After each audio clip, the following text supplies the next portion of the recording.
하나님의 말씀은 사도행전 3장 1절부터 10절까지 말씀입니다. 신약성경 191쪽 사도행전 3장 1절부터 10절까지 말씀을 봉독해 드리겠습니다. 제9시 기도 시간에 베드로와 요한이 성전에 올라갈새 나면서 못 걷게 된 이를 사람들이 메고 오니 이는 성전에 들어가는 사람들에게 구걸하기 위하여 날마다 미문이라는 성전문에 두는 자라. 그가 베드로와 요한이 성전에 들어가려 함을 보고 구걸하거늘 베드로가 요한과 더불어 주목하여 이르되 우리를 보라 하니 그가 그들에게서 무엇을 얻을까 하여 바라보거늘 베드로가 이르되 은과 금은 내게 없거니와 내게 있는 이것을 내게 주노니 나사렛 예수 그리스도의 이름으로 일어나 걸으라 하고 오른손을 잡아 일으키니 발과 발목이 곧 힘을 얻고 뛰어 서서 걸으며 그들과 함께 성전으로 들어가면서 걷기도 하고 뛰기도 하며 하나님을 찬송하니 모든 백성이 그 걷는 것과 하나님을 찬송함을 보고 그가 본래 성전 미문에 앉아 구걸하던 사람인 줄 알고 그에게 일어난 일로 인하여 심히 놀랍게 여기며 놀라니라. 아멘. 베드로와 요한이 유대인의 기도 시간에 맞추어서 예루살렘 성전을 찾았습니다. 그곳에 있는 유대인들에게 복음을 전하기 위함이었습니다.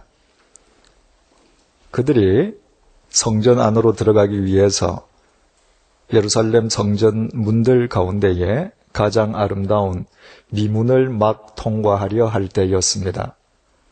그 미문 앞에 앉아있던 거린이 베드로와 요한을 보았습니다.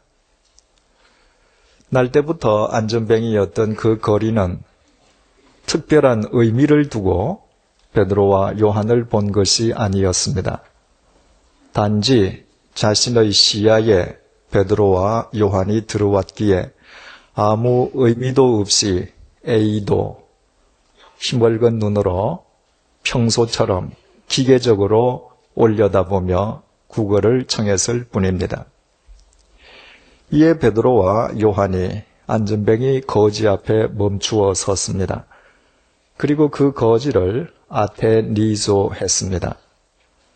거지는 그들을 건성으로 쳐다보았는데 베드로와 요한은 그 거지를 응시한 것입니다. 그리고 베드로가 그 안전뱅이에게 자신들을 블레포할 것을 요청했습니다. 건성으로 쳐다보지 말고 초점을 맞추라는 의미였습니다.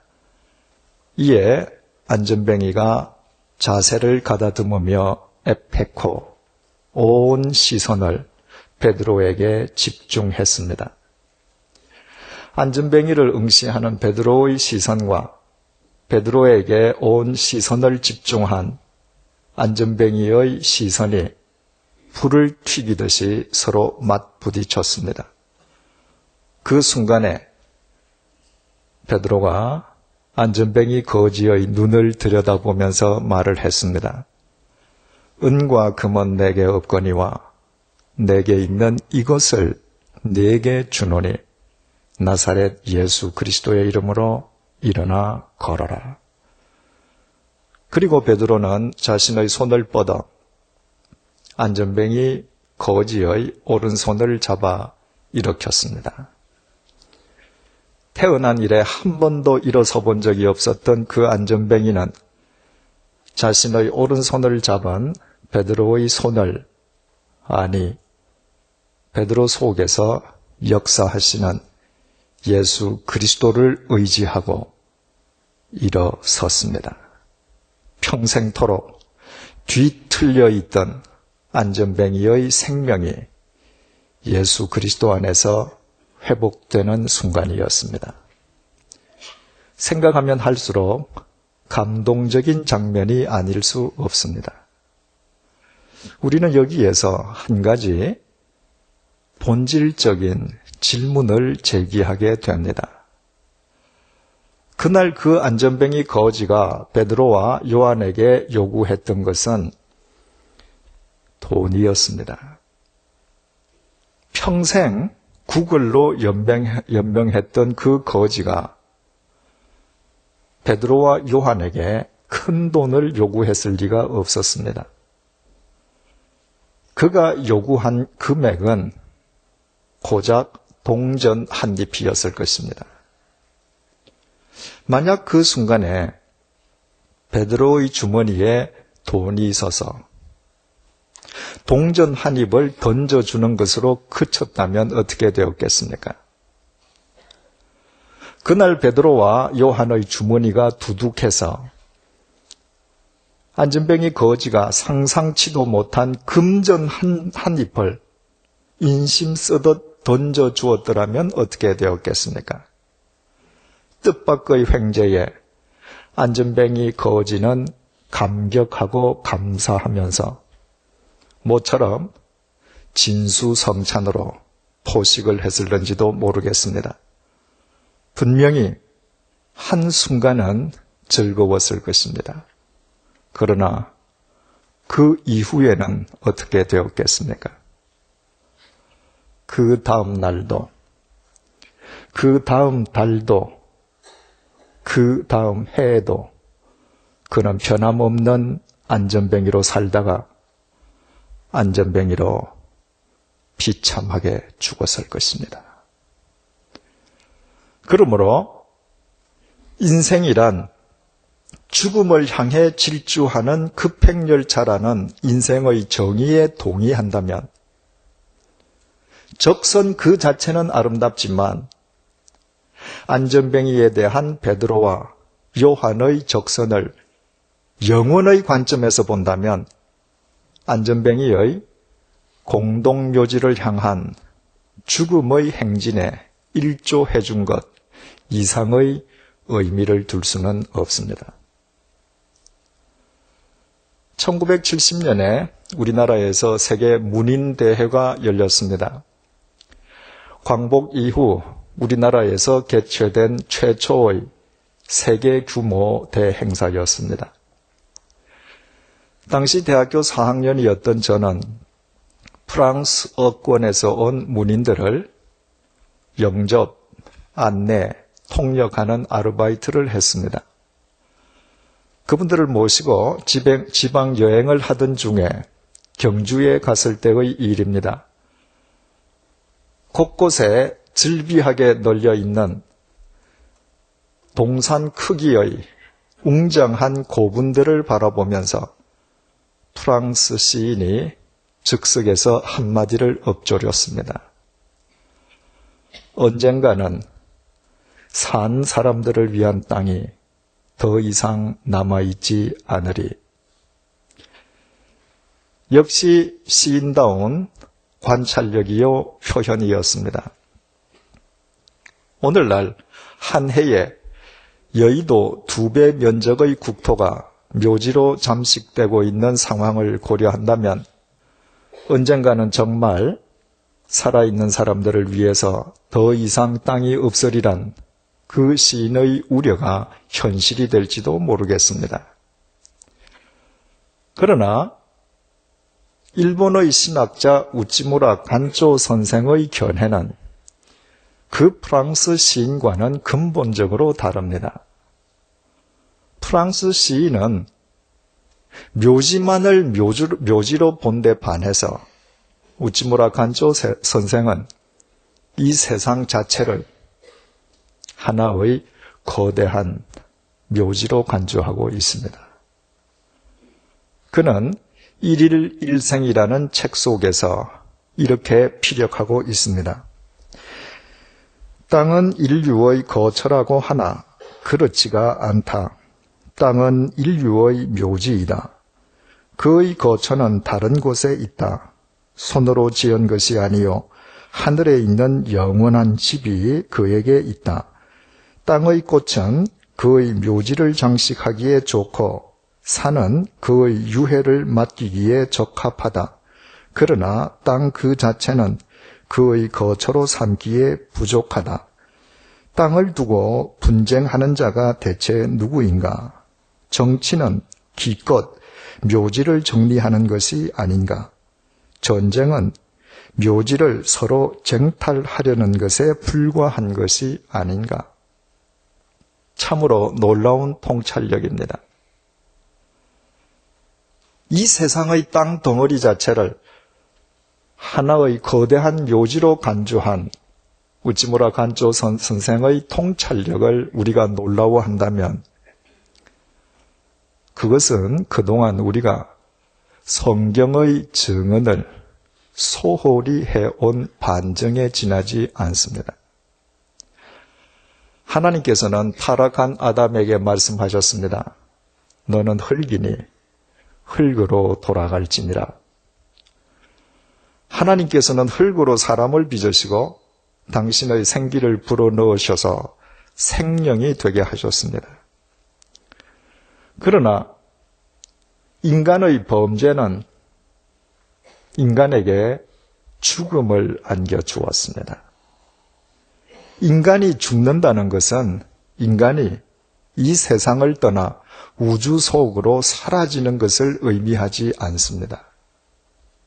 인간이 죽는다는 것은 이 육체가 썩어서 흙으로 돌아가는 것을 뜻합니다. 여기에는 그 누구도 예외일 수가 없습니다. 태산보다 더 높은 왕릉 속에 누워있는 제왕의 시신이라고 썩지 않는 것은 아닙니다. 모든 인간의 육체가 흙으로 돌아가고 또 돌아가야만 한다는 것은 누구도 막을 수 없는 하나님의 법칙입니다. 그러므로 이 땅을 거대한 하나의 묘지로 간주한 우찌무라 간조 선생의 통찰력이야말로 성경적이지 아닐 수 없습니다. 한번 생각을 해보십시오. 천지 창조 이래 이 땅을 거쳐간 인간들이 얼마나 많겠습니까? 그들이 다 어디로 갔습니까? 그들의 육체는 다 흙으로 화했을 뿐입니다. 그래서 오늘 우리가 걷고 있는 길이 아득히 먼 옛날 이미 흙으로 변해버린 누구의 시신인지도 모릅니다. 오늘 우리가 우리의 보금자리로 생각하는 우리의 집이 수천 년 전 공동묘지였는지도 모릅니다. 우리의 호흡이 끊어지고 우리가 죽을 때에도 상황은 전혀 변하지 않을 것입니다. 우리의 자식들은 자신들의 형편에 맞추어 어떤 형태로든 우리의 무덤을 조성하고 정성껏 가꿀 것입니다. 하지만 그 무덤이 조성된 뒤에 50년이 지나면 어떻게 되겠습니까? 100년이 지나면 어떻게 되겠습니까? 지금 여러분들께서 100년 전 여러분들의 선조 무덤에 대해서 전혀 무관심하듯이 100년이 지나기도 전에 여러분 자신들의 무덤 역시 방치되어 잡초만 무성하다가 언젠가는 흔적도 없이 사라지고 말 것입니다.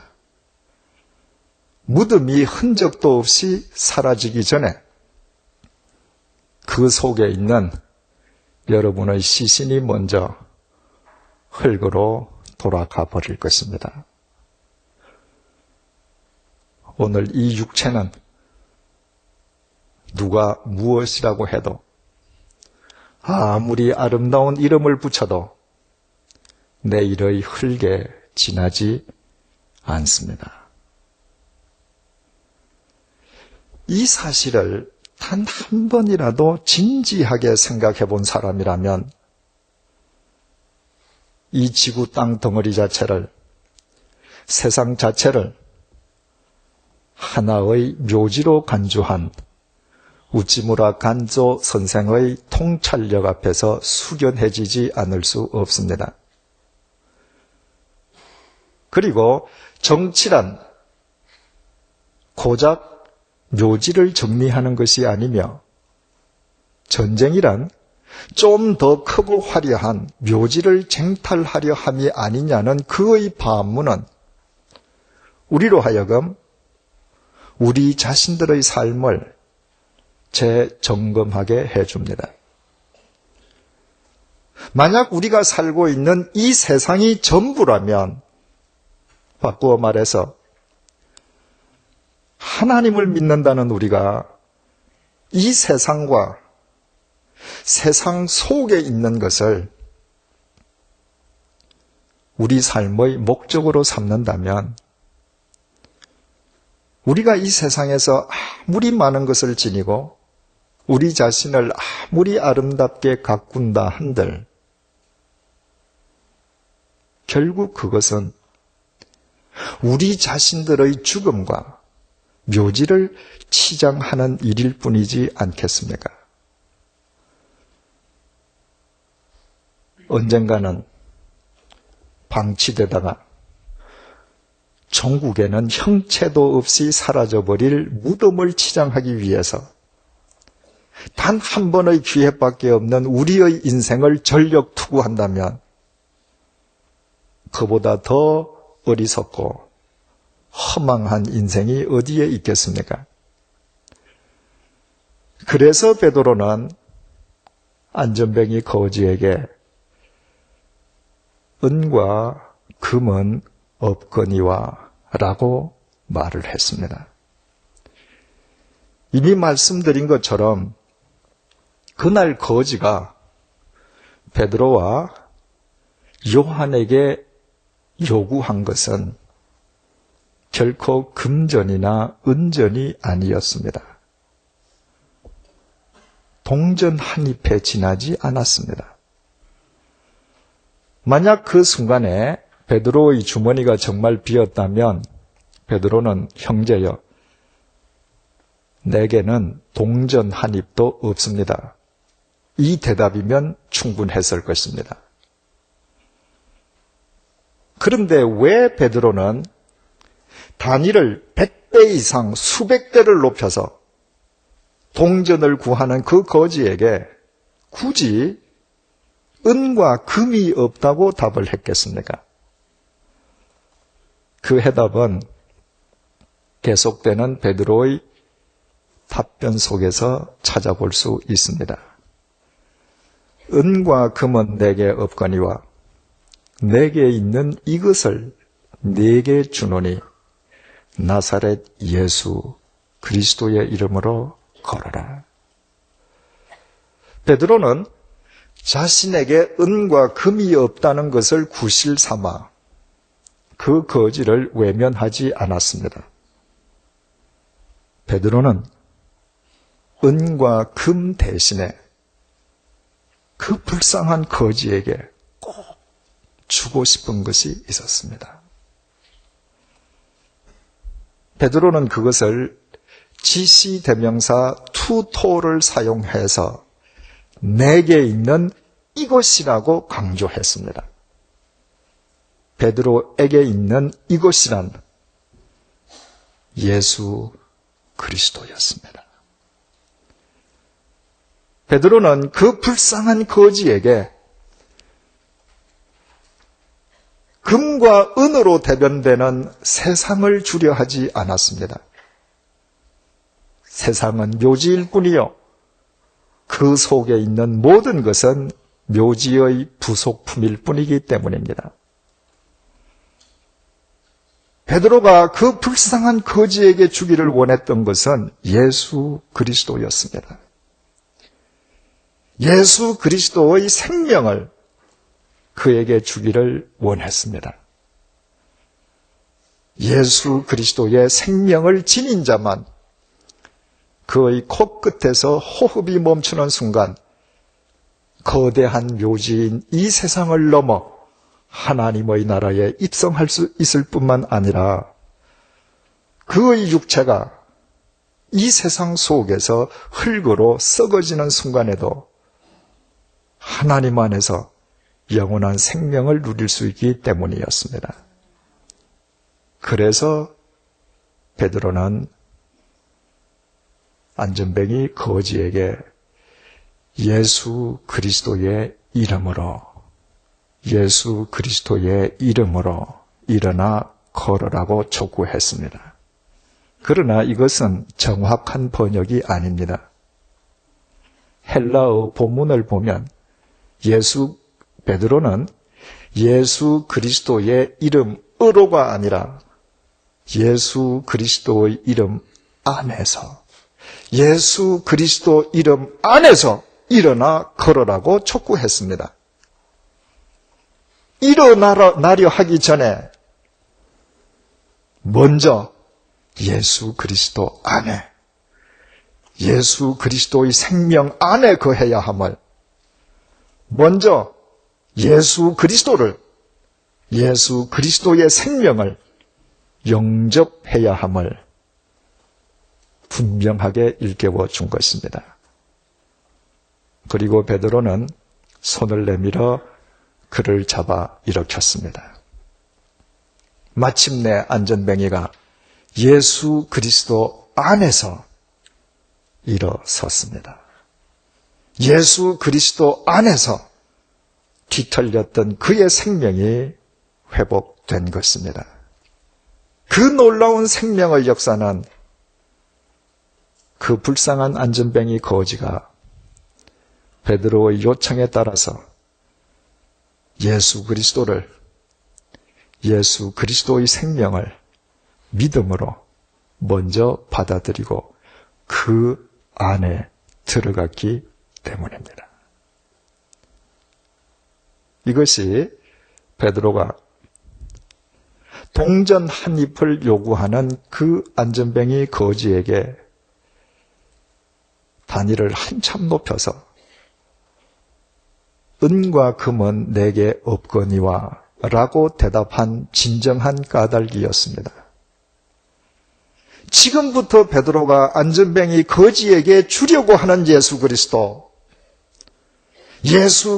안에 있는 그 생명은 이 세상의 그 어떤 은금 보화로도, 아니 세상을 송두리째 준다 할지라도 결코 돈으로 살 수 없는 보배 중의 보배였기 때문입니다. 거의 모든 사람들이 돈의 노예로 살아가는 오늘날, 사람들은 돈이면 무엇이든지 할 수 있다고 믿고 있습니다. 여러분, 과연 그렇습니까? 작년 11월 중순에 한국을 대표하는 세계적인 기업 총수의 막내딸이 외국에서 스스로 목숨을 끊는 안타까운 일이 있었습니다. 저 역시 자식을 키우는 부모 입장에서 사랑하는 막내딸의 비보를 접하고 그 부모가 겪었을, 그리고 아직까지 겪고 있을 충격과 슬픔을 생각하면 그분들에게 주님의 위로와 평강이 있기를 그저 기도드리게 될 따름입니다. 제가 그 가정이 공개적으로 당한 그 비극적인 사건을 이 시간에 언급드리는 것은 우리 모두 생명에 대한 참된 교훈을 얻고자 하는 취지에서입니다. 그 부모의 천문학적인 재산이 사랑하는 막내딸, 겨우 26살에 불과한 사랑하는 막내딸의 죽음을 막아주지 못했습니다. 그 딸이 스스로 목숨을 끊을 때 그에게는 2200억 원의 재산이 있었습니다. 대한민국에서 부채를 제외하고 순 재산만 2200억 원을 소유한 사람이 과연 몇 명이나 되겠습니까? 그 엄청난 재산이 그 재산의 실제 주인인 한 젊은 청년의 생명을 지켜주지 못했습니다. 오늘 돈을 우상으로 섬기는 이 시대에 우리가 반드시 마음속에 새겨야 할 교훈이 아닐 수 없습니다. 속지 마십시다. 참된 생명은 절대로 은금으로, 돈으로 살 수 없습니다. 세상의 돈은 우리가 이 세상을 살아가는 동안 육체적인 안락함과 편안함을 주는 것은 틀림없지만, 그러나 우리의 코끝에서 호흡이 멈추는 순간 우리를 이 거대한 묘지 너머로 인도해 주지는 못합니다. 그러므로 이 세상을 종착역이 아니라 거쳐가야 할 경유지로 삼고 있는 우리에게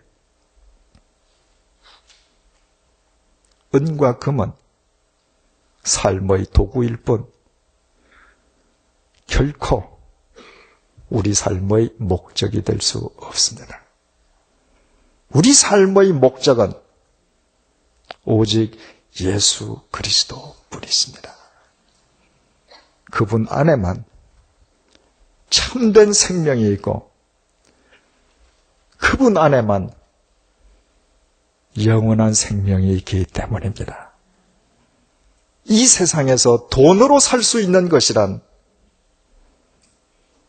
우찌무라 간조 선생의 표현대로 묘지의 장식품에 지나지 않습니다. 이 사실을 깨닫고 오늘의 본문을 다시 들여다보면 우리는 매우 중요한 메시지를 얻게 됩니다. 사람들은 오늘 본문을 보면서 날 때부터 안전뱅이였던 40여세나 된 이 안전뱅이 거린이 일어선 것 자체를 기적으로 받아들입니다. 그러나 그것은 기적이 아닙니다.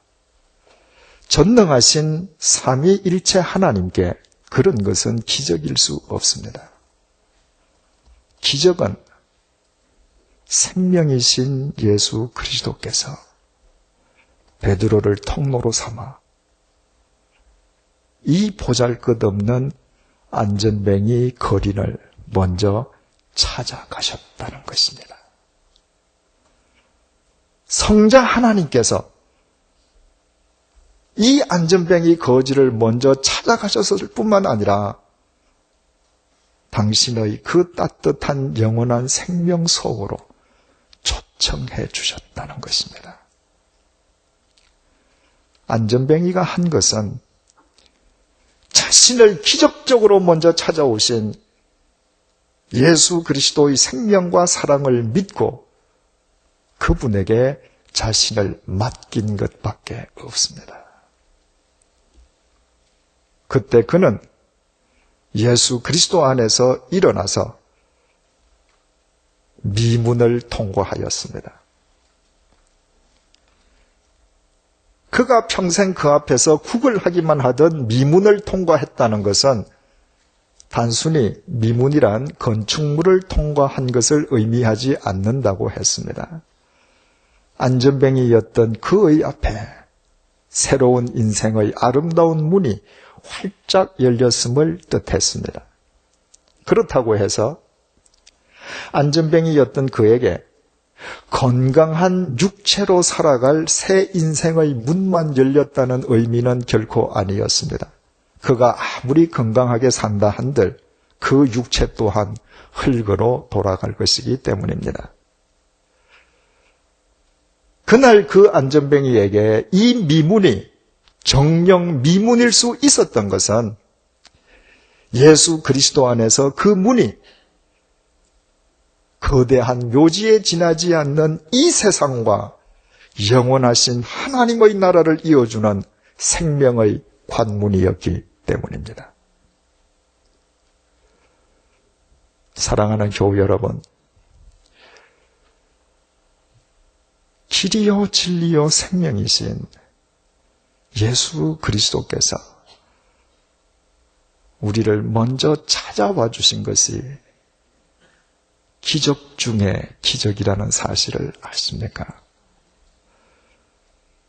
그분이 당신의 생명 속으로 우리를 초청해 주시는 기적을 베풀어 주셨기에 오늘 우리가 그리스도인이란 이름으로 이 자리에 앉아 있을 수 있음을 믿으십니까? 그런데 왜 여러분 자신을 그분에게 온전히 맡기지는 않습니까? 왜 그분이 우리 앞에 열어두신 생명과 진리의 미문을 통과하지는 않고 무덤일 뿐인 이 세상에서 배회하거나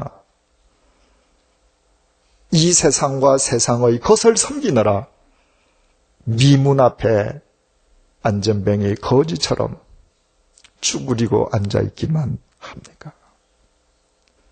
미문 앞에서 이 세상의 것을 태산처럼 쌓아둔다 할지라도 이 세상의 것으로는 절대로 그 미문을 통과할 수 없습니다. 오직 예수 그리스도의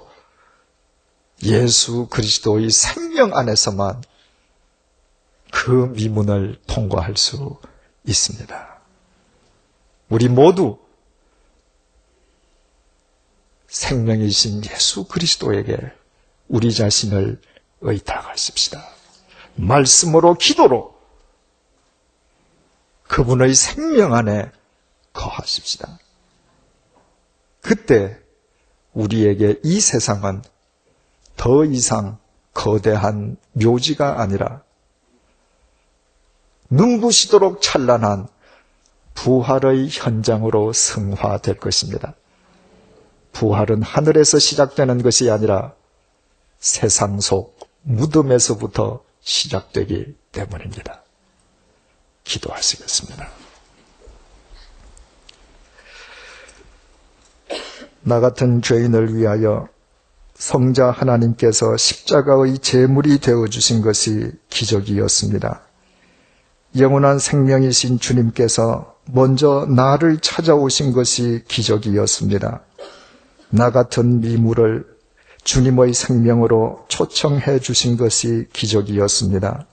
그러나 주님, 그 기적을 기적으로 믿지 않았습니다. 그 결과 나는 주님을 믿는다면서도 거대한 묘지일 뿐인 이 세상과 묘지의 장식품에 지나지 않는 은과 금을 섬기느라 안전뱅이 거린보다 더 못한 삶을 살아왔습니다.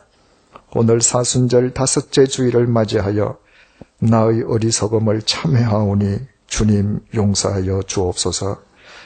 이제 우리 모두 우리를 찾아오신 주님께 우리를 맡겨드립니다.